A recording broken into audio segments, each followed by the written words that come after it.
Assalamualaikum warahmatullahi wabarakatuh. Terima kasih kepada Ibu dosen pengampu Winda Noprina SPD MPD dan juga kepada teman-teman yang telah meluangkan waktunya untuk saya mempresentasikan tentang penggunaan kecerdasan buatan dalam pengembangan game komputer. Perkenalkan, nama saya Saulia Safitri dengan NIM 241112220002, asal pesisir selatan, Prodi Informatika. Safety briefing. Ruangan ini memiliki dua buah pintu. Pintu utama ada di belakang Anda. Cara membukanya didorong. Pintu tambahan ada di sebelah kiri Anda. Cara membukanya ditarik. Safety briefing. Saat ini kita tidak dalam simulasi kebakaran. Dalam keadaan darurat siren, tanda darurat akan terdengar. Petugas kami akan mengarahkan untuk Bapak Ibu menuju pintu keluar yang aman, dimulai dari tempat duduk paling belakang. Safety briefing. Bila terjadi kebakaran, jangan panik dan jangan menggunakan lift. Bagi yang menggunakan hak sepatu tinggi, harap dilepas. Berjalanlah merunduk bila tampak asap mengarah ke Bapak Ibu dan segera ikuti arah petunjuk evakuasi yang ada. Selanjutnya, petugas kami akan menuntun Bapak Ibu menuju titik kumpul yang terletak di lapangan parkir dan halaman depan gedung. Safety briefing. Apabila terjadi gempa, dalam keadaan darurat, Bapak Ibu mencari tempat berlindung yang aman di bawah meja dan kursi. Selanjutnya mengikuti prosedur seperti di atas. Topik pembahasan. PowerPoint ini membahas penggunaan kecerdasan buatan AI dalam pengembangan game komputer, termasuk aplikasi AI dalam desain level, pengembangan karakter, dan sistem rekomendasi. Penelitian ini juga mengeksplorasi potensi AI dalam meningkatkan realisme, kesulitan, dan kepuasan pemain. Tujuan. Yang pertama, meningkatkan kesulitan dan tantangan. AI membuat lawan atau musuh lebih cerdas dan menantang. Yang kedua, membuat pengalaman bermain lebih realistis. AI simulasi perilaku manusia atau makhluk hidup. Yang ketiga, interaksi pemain. AI memungkinkan pemain berintegrasi dengan karakter game. Dan yang terakhir, membuat game lebih menarik. AI menciptakan dinamika game yang tidak terduga. Manfaatnya terbagi 4. Yang pertama, pengalaman bermain yang lebih efektif. Yang kedua, kesulitan yang menantang dan dinamis. Dan yang ketiga, interaksi yang lebih realistis. Dan yang terakhir, pengembangan game yang lebih efisien. Yang kelima, meningkatkan kepuasan pemain. Peran AI dalam pengembangan game terbagi 2. Yang pertama, meningkatkan pengalaman bermain. AI telah menjadi bagian integral dalam pengembangan game modern, meningkatkan pengalaman bermain dengan menciptakan dunia virtual yang lebih realistis dan interaktif. Dan yang kedua, kontrol karakter non-pemain. AI berperan dalam pengendalian NPC, adaptasi tingkat kesulitan, dan pembuatan cerita yang dinamis, memungkinkan game untuk merespon tindakan pemain secara lebih cerdas dan fleksibel. Contoh penerapan AI dalam game. Yang pertama, musuh yang belajar. Algoritma AI modern memungkinkan musuh dalam game untuk belajar dari strategi pemain, memberikan tantangan yang lebih kompleks. Yang kedua, konten yang dihasilkan secara otomatis. AI digunakan untuk menghasilkan konten secara otomatis, seperti peta atau misi baru. Sebuah game tanpa perlu banyak campur tangan manusia. Kecerdasan buatan, definisi, dan aplikasi. Kecerdasan buatan AI adalah bidang ilmu komputer yang mengembangkan sistem dan program yang dapat meniru cara berpikir dan bertindak manusia. AI bertujuan menciptakan mesin yang lebih bisa belajar, membuat keputusan, dan menyesuaikan diri dengan perubahan lingkungan.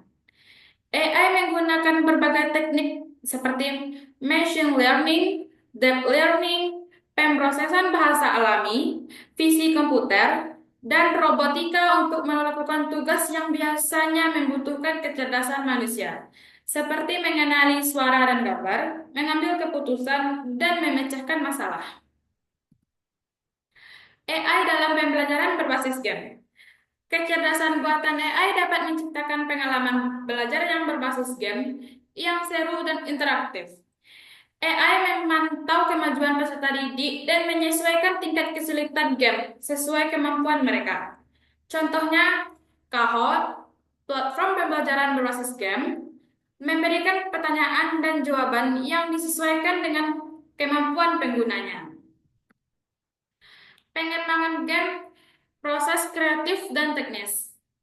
Yang pertama, konsep dan desain. Tahap pertama adalah merumuskan ide dasar pemain. Pengembang menentukan genre game, cerita, karakter, dan gameplay yang akan ditawarkan. Kedua,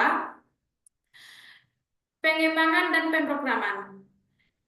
Tahap ini pemrograman membuat game berfungsi. Ini meliputi pengembangan sistem fisika, kontrol karakter, kecerdasan buatan AI untuk musuh atau NPC, serta pengolahan input dari pemain. Dan yang ketiga, desain grafis dan audio. Desainer grafis membuat aset virtual seperti karakter, lingkungan, dan antarmuka pengguna. Sementara itu, desainer audio membuat efek suara dan musik untuk memperkaya pengalaman bermain. Yang keempat, pengujian atau testing. Game diuji untuk memastikan bahwa tidak ada bug atau masalah teknis yang mengganggu pengalaman pemain. Pengujian ini melibatkan evaluasi gameplay untuk memastikan keseimbangan dan kesenangan dalam permainan. Yang kelima, penyempurnaan dan peluncuran. Setelah pengujian dan perbaikan, game siap untuk diluncurkan. Pada tahap ini, pengembang akan mengoptimalkan performa dan menyiapkan distribusi game melalui platform seperti Steam, PlayStation, atau Xbox. Dan yang terakhir, pemeliharaan dan pembaruan.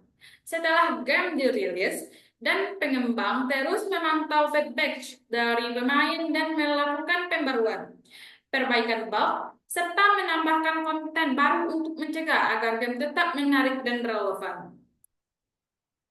Dampak positif game. Dampak positif game ini terbagi tiga. Yang pertama, hiburan dan pengisi waktu luang. Contohnya adalah, game online dapat menjadi media hiburan dalam mengisi waktu luang atau mengobati kejenuhan karena banyaknya tugas kuliah. Yang kedua, dapat melatih otak. Game online dapat melatih otak karena dalam setiap permainannya dibutuhkan strategi dan konsentrasi untuk dapat mengalahkan musuh. Dan yang ketiga, turnamen e-sports. Game online dapat diikuti dalam turnamen e-sports yang berkesempatan meraih hadiah jutaan rupiah. Dampak negatif game online, yaitu seperti kecanduan game online merupakan salah satu jenis bentuk kecanduan yang disebabkan oleh teknologi internet atau yang lebih dikenal dengan Internet Activity Disorder atau kecanduan internet. Seperti yang disebutkan bahwa internet dapat menyebabkan kecanduan. Salah satunya adalah computer game addiction atau berlebihan bermain game.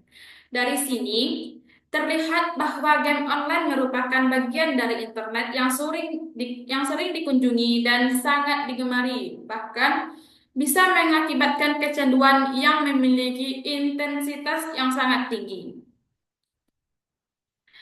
Kesimpulannya, AI adalah alat yang sangat kuat dalam pengembangan game, memberikan pengalaman yang lebih kaya, tetapi harus digunakan secara bijak untuk menghindari dampak negatif. Itulah tadi hasil presentasi saya. Terima kasih kepada Ibu dosen dan juga teman-teman.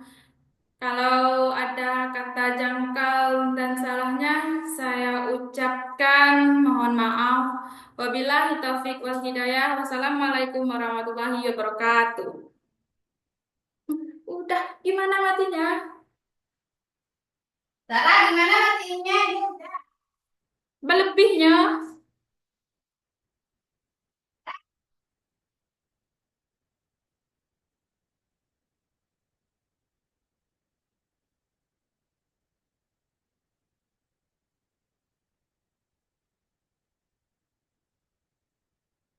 Ya, Lah, berlebihnya.